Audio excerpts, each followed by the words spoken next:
Have you ever sat outside a blocker in Heldenfels right after getting your midterm to calculate what score on your final is needed just to make a C?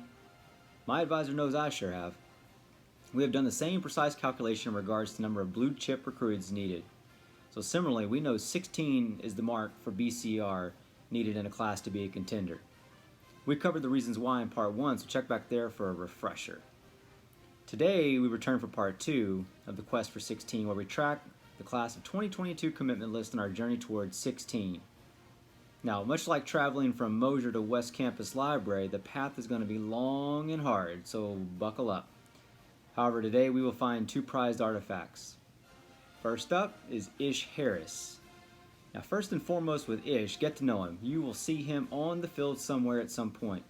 At 6'3", 195 pounds, and a 3-sport athlete, Ish was the 2020 Offensive District MVP, and he played both ways. 1,700 yards of offense, 18 TDs, 44 tackles, and 7 INTs. So what this means is multi-tools keep him in their pocket as their multi-tool. Rated as a .89 by 247, he's a 4-star recruit from Pilot Point, Texas, just outside of the top 300 in the 2022 class. He's been recruited by Tyler Santucci, our linebackers coach, so I fully expect I want to see him on the defensive side of the ball. Now, picture a fish running across the quad late for formation. Pretty fast, right? Ish is faster. With his long range and speed, I expect he will be a valuable hybrid linebacker in nickel and dime packages so that we don't have to have matchup issues and can be multiple, as Jimbo says. Next up's Hunter Erb. Also a multi-sport athlete, Hunter throws discus when he isn't pile driving defenders. He definitely has an Undertaker feel to him with unpredictable displays of a mean streak and that hair. At 6'6", 305 pounds as a junior, his sheer size will swallow you up and spit you out like a mill from Sabisa. 247 Sports has him rated at .90 and a 4-star offensive tackle and top 300 prospect. I don't see him regressing from here, as he will likely only grow in size, which will further his ability. And we're looking for at least 16, I remind you, in this class. So without Martrell and Noah qualifying at this time, Ish and Hunter are our first 2 in this class. So it's important that they make it to the finish line come National Signing Day with A&M. That will sweeten the pot if Noah and Martrell make 4-star by then. But until then, right now, we've got 2. But consider this. When you go to the rec center to work out, you can never count on there being a parking spot.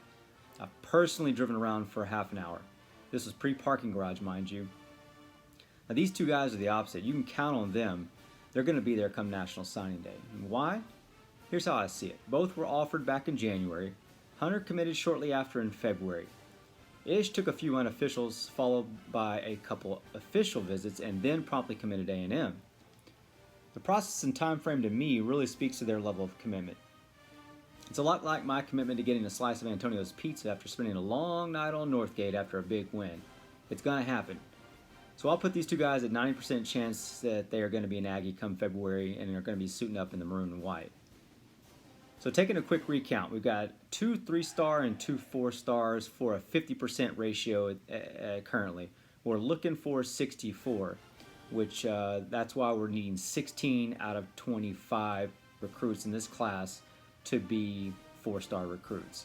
That puts us in the ballpark of being able to do what other teams have done when they've won a championship, is to have that ratio.